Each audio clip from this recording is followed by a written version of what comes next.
naman akla. Narito tayo ngayon upang matunghayan ang napakainit, nagbabaga at talaga namang usap-usapan at maraming pinaka-inaabangan na issue ni Ate Erica.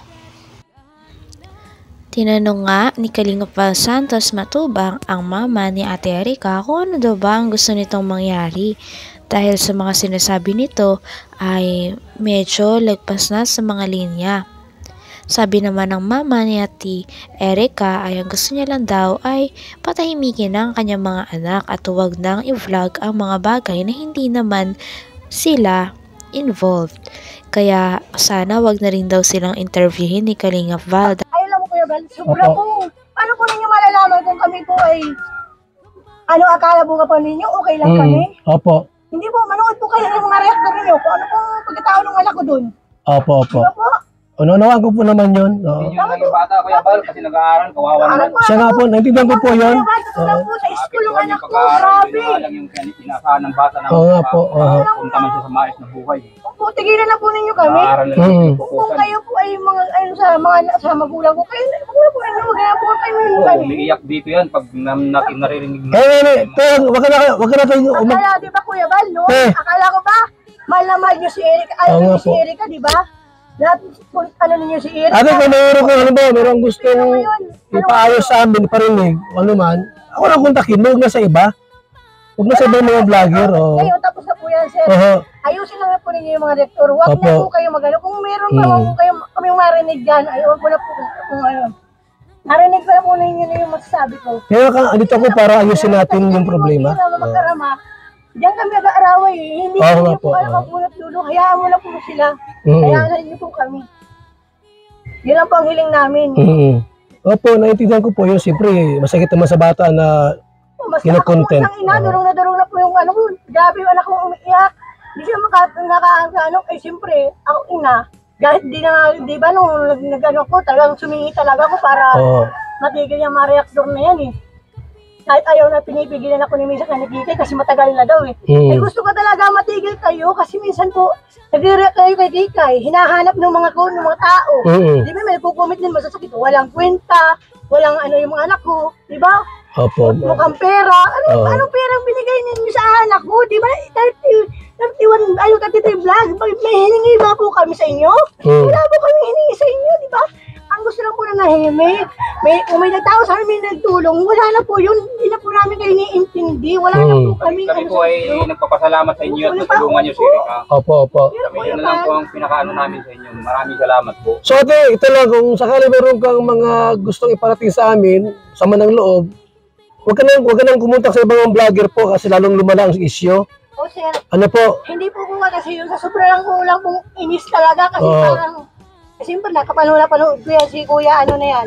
Sa pag-uusap nga ni Kalingap Val ay nalaman niya na ang tanging gusto daw talaga ni Gemma na mama ni Ate Erica ay maayos ang kanilang problema. Ngunit gusto niya na maayos ito sa pamamagitan ng sila-sila lamang ng mga pamilya.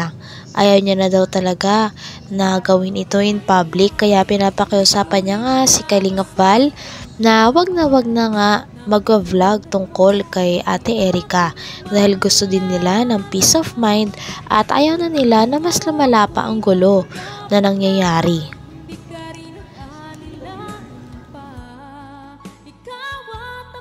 Hindi po kasi yun, sa sobrang kulang pong inis talaga kasi parang siyempre nakapanood ko yan si Kuya, ano na yan. Siyempre baka sabi ko baka yan ang kasi nag-ano na kami sa susunod sa dait. Opo. Nagtanong na kami dyan ng mga anak ko. Pero ang sabi sa amin, pati kapatid ko makukulong. Ang unang makukulong dyan yung kapatid kong babae. Kasi siya ang gumagawa ng way kasi para ma-reaktoran, di ba?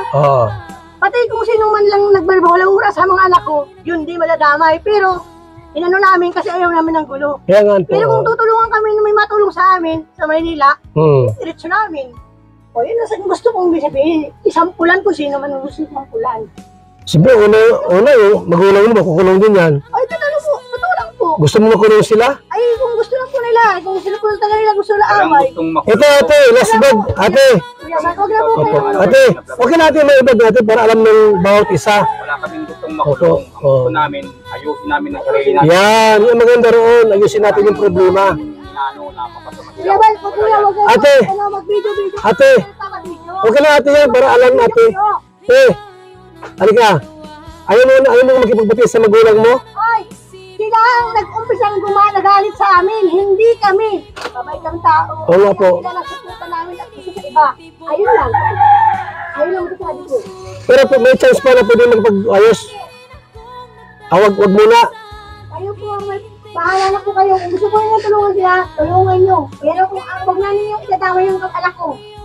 Sige po. Kung natatambil kami at wag na ninyo hahanapin ang anak ko kung sino. Nagbisita ba dyan? Isi ganyan. Sigilan na po ninyo yan. Wala na po kayong sabi.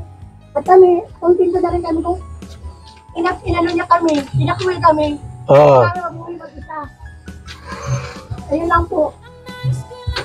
Salamat ha. Kuya. Salamat Ha? din. Salamat din. Sige. At least na kausap namin kayo. Kasi kiniklear ko lang kung talagang totoo yung sinasabi niya ay mahirap ng pagka di ko i-clear yan. Ano kuya? Sige, salamat. Okay, salamat ha. Sige. Thank you na.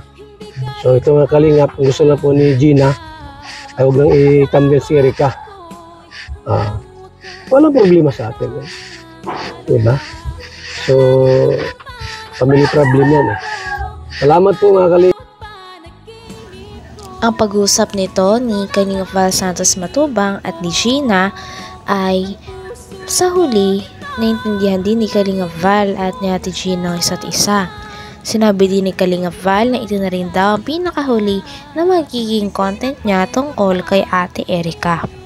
Kaya naman daw sasabihin niya rin ng mga vloggers na nagre-react sa mga video na huwag na rin ituloy at huwag nang gambalain sila Ate Erica at ang kanyang pamilya nang masolve na nila ang mga problema nila sa kanila lamang. So yan po mga kalingap. Ang gusto po nila ay huwag nang i-content. Huwag nang i-content si Erica o sila po mga kalingap. Ang sabi ko naman, huwag kayong magpa-interview kahit kanino mga vlogger para hindi na po humaba ang istorya. So ito pong video po ay last upload ko ito. At ngayon po ay August 6. So hanggang August 8 tayong mag-content. 9 po, sana wala na mag-content na mga reactor ng Kalingap para huwag na rin po sila mag-content umakyat pa sa mga ibang live streaming para huwag na po humaba yung kanilang yung usapin tungkol dito dahil nga naman pamilyang away pamilya po ito. Ako po ay ako pinuntahan dyan sila para linawin ko lang yung sinabi niya po na walang binibigay si Kalinga Prab kay Erica. So ang sinabi niya na walang binigay nung umalis. Siyempre umalis, may trabaho, retirement, separation fee. Siyempre wala na umalis na Tsaka may usapin tungkol sa pera, yung tungkol sa pabahay. So yan lang po mga kalingap. Pagbigyan natin yung hiling na huwag nang i-content kasi siyempre po yung bata, kawawa naman yun. Nag-aaral po yung anak niyang si Erica po. So hiling lang po natin, huwag na siyang mag-content. Last na po itong ating pong vlog ngayong araw na ito. August 6. Last na po ito. Hindi na po ma-content sa kanila. Kung yan ang request nila po. At hiling ko lang po na huwag na rin i-content.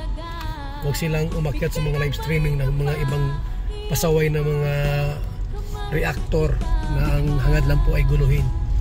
Huwag na siya makikiandon. May problema siya. Meron siyang problema sa Kalingap. Siya mismo po ang direkta magpag-usap sa akin. Huwag na kung kani-kanino. Maraming salamat po. Hanggang dito na lamang muna ang ating napakainit, nagbabaga, pinakainaabangan at usap-usapan na latest issue ni Ate Erica. Maraming salamat sa inyong panonood. Hanggang sa muli. Bye!